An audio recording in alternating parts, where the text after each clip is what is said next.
Welcome to Gagan education hub. Gagan education hub में आपका स्वागत है दोस्तों। पिछली क्लास में हमने वर्गमूल घनमूल के कुछ महत्वपूर्ण क्वेश्चन किए थे। इस क्लास में हम उस आगे बढ़ाते हुए उसी सीरीज को कुछ और इम्पोर्टेंट क्वेश्चन करेंगे। तो चलिए शुरू करते हैं दोस्तों। घनमूल वर्गमूल के महत्वपूर्ण क्वेश्चंस। दोस्तों हमें क्वेश्चन दिया है 1020 को पूर्ण वर्ग बनाने के लिए उसमें कौन सी न्यूनतम संख्या जोड़ी जानी चाहिए।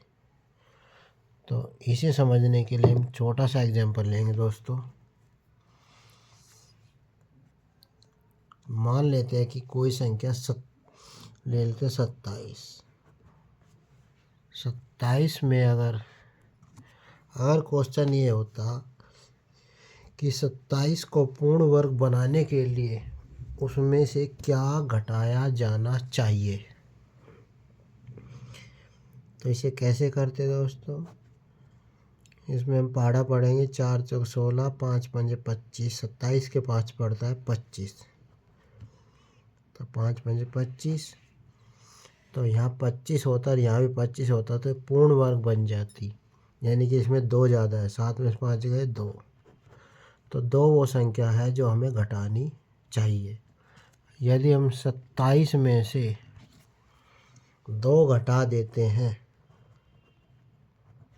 तो एक संख्या जो बचेगी 25 वो एक पूर्ण वर्ग होगी। ये तो हो गया दोस्तों घटाने पर बोलेगा। दूसरी बात वो बोल सकता है इसी संख्या को 27 में क्या जोड़े कि ये एक पूर्ण वर्ग संख्या बन जाए। तो 27 संख्या लिखेंगे और जिसमें ये पूर्ण वर्ग बन रही थी 5 5 25, उससे एक ज़्यादा पहाड़ा पड़ेंगे 6 का, 6 चंग 36।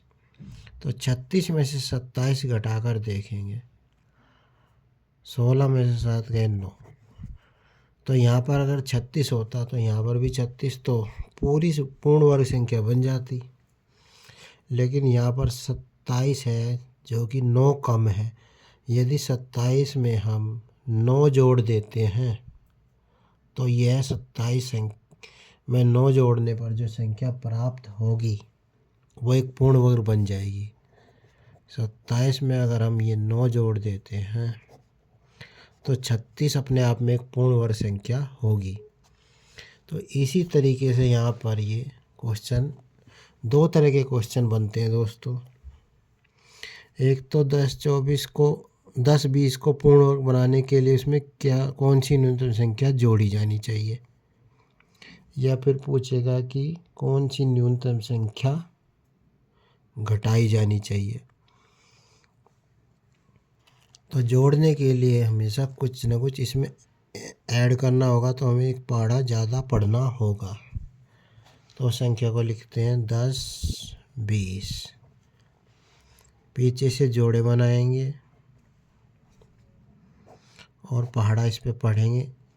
2 का पढ़ेंगे 10 पर तो 2 दूनी 4 काफ़ी कम है।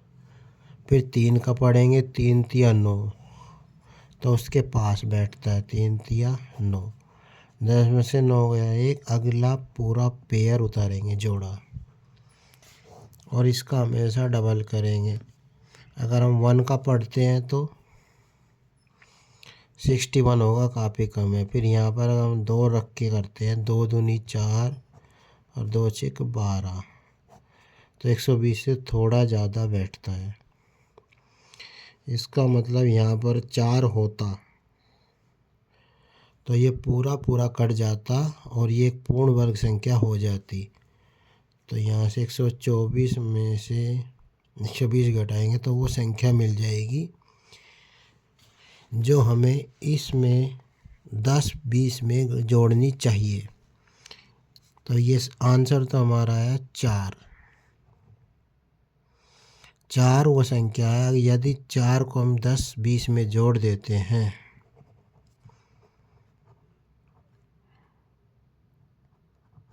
तो हमें 10-24 प्राप्त होता है। जो कि 32 का स्क्वायर है। तो ये 10 24 जो आया आंसर, ये 32 का स्क्वायर है। तो यदि हम इसमें 4 जोड़ देते हैं तो हमें एक पूर्ण वर्ग संख्या प्राप्त हो जाती है। तो हमारा आंसर हुआ दोस्तों डी।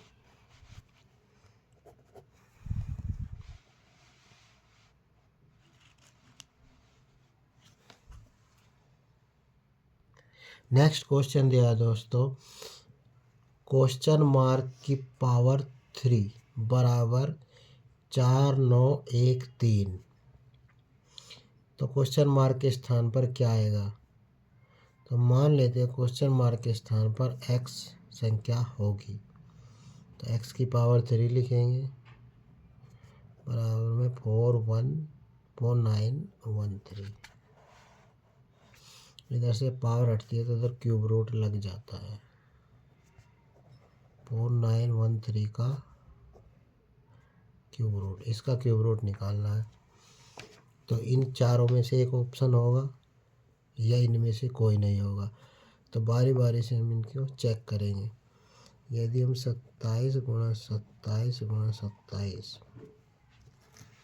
ये तीनों की गुणा कर देते हैं, अगर ये आ जाता तो ये आंसर होगा। या हम इकाई के अंक से भी इसका आंसर से चेक कर सकते हैं। 7 की 7 में करेंगे तो 9 आएगा, 7 7 49। फिर 9 की 7 में करेंगे 9 7 63, तो 3 आएगा, 3 आ रहा है यहाँ पर भी, तो ये भी हो सकता है। फिर 19 की चेक करेंगे, 19 19 19, तो 9 ने 81, 1 आया, और 1 की 9 में करेंगे 9, तो ये तो होगा नहीं। अब आया 29 29 29 29, 9 ने 81, 1 की 9 में करेंगे तो 9 आएगा, ये भी हमारा आंसर नहीं होगा। तो हमारा आंसर 19 और 29 तो होगा नहीं, ये काट देंगे, फिर ये भी काट देंगे। अब 27 चेक करेंगे, और 17 17 17 17, 7 7 49, 9 आया, 9 के साथ में 63, तो 3 इकाई अंक, तो ये भी हमारा आंसर हो सकता है। तो हम चेक करेंगे कि ये 20 17 17 17 की गुना एक बार करके देख लेंगे। 17 गुना 17 होता है 289। फिर इसमें 17 की जैसे गुना करते हैं तो आएगा 7 ने 63, 7 8 56,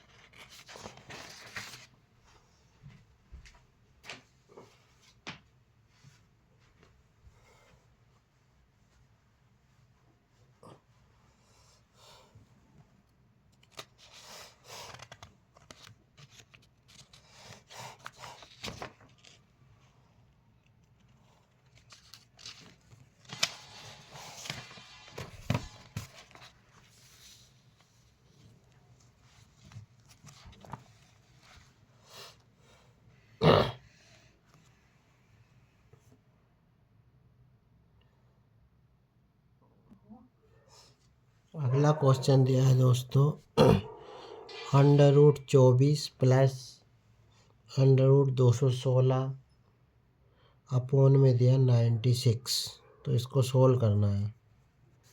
तो क्वेश्चन लिखेंगे √24 प्लस √216 अपॉन में लिखेंगे 96। इसके फैक्टर करेंगे, इसका 6 चौक 24,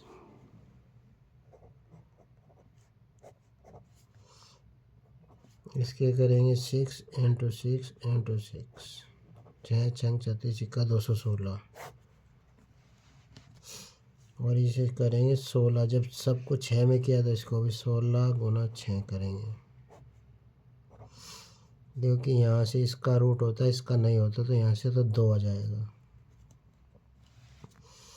यहाँ से आएगा 2 बाहर और रूट अंदर। यहाँ से 6 में 2 6 में से एक 6 बाहर, एक अंदर ही रहेगा, जिसका पेयर बन जाता है। यहाँ 2 का पेयर बना, या ऐसे कह सकते 4 का रूट 2 होता है। यहाँ 6 6 36 का रूट 6 और एक 6 बाहर, एक 6 अंदर, एक 6 बाहर। यहाँ 16 है, 16 का रूट 4 होता है, या ऐसे समझिए 4 इंटू 4, एक 4 बाहर आ जाएगा, एक अंदर। अब क्या करेंगे, 2 रूट 6 यहाँ है, 6 रूट 6 यहाँ, 2 और 6 8 रूट 6 यहाँ आएगा। लिखेंगे 8 रूट 6 अपॉन में आएगा 4 रूट 6। रूट 6 से रूट 6 कैंसिल, 4 से काटेंगे 2 बार जाएगा, तो इसका आंसर आएगा 2।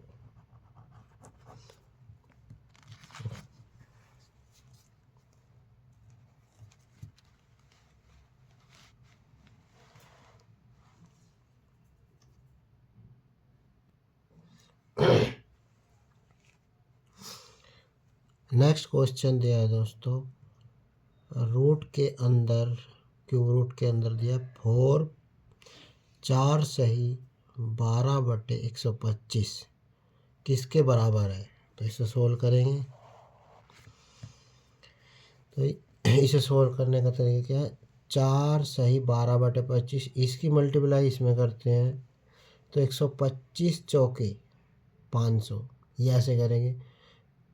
इसको 100 समझिए, 100 चौके 400 और 25 चौके 100, 400 प्लस 100 500, या 125 गुना 4 डायरेक्ट कीजिए, जब भी 500 आएगा, प्लस में 12 तो आएगा 512। यहाँ लिखेंगे 512 अपॉन में 125, और ये निकालना है दोस्तों क्यूब रूट। तो क्यूब रूट निकालना है, तो इसके पूरे फैक्टर करेंगे। इसके फैक्टर अगर हम करते हैं तो बहुत ज़्यादा आएंगे, ऐसे करें 8 गुना 8 गुना 8। अगर आपको 8 का क्यूब याद है तो होता है 512, और 5 का अगर डायरेक्ट क्यूब याद है तो लिखेंगे 5 5 25 5 125। नहीं तो आप इसके 2 2 के फैक्टर कर सकते हैं, उससे भी आंसर वही आएगा, बस थोड़ा टाइम लगेगा। तो अगर किसी को 512 का डायरेक्ट क्यूब याद है, क्यूब रूट, तो इसका होता है 8 गुना 8 गुना 8, या 8 की क्यूब 512। तो यहाँ 3 पेयर, इन 3 जोड़े में से एक संख्या बाहर आएगी, तो 8 8 8, तीनों में से एक 8 बाहर आया, 5 5 5 में से एक 5 बाहर आएगा।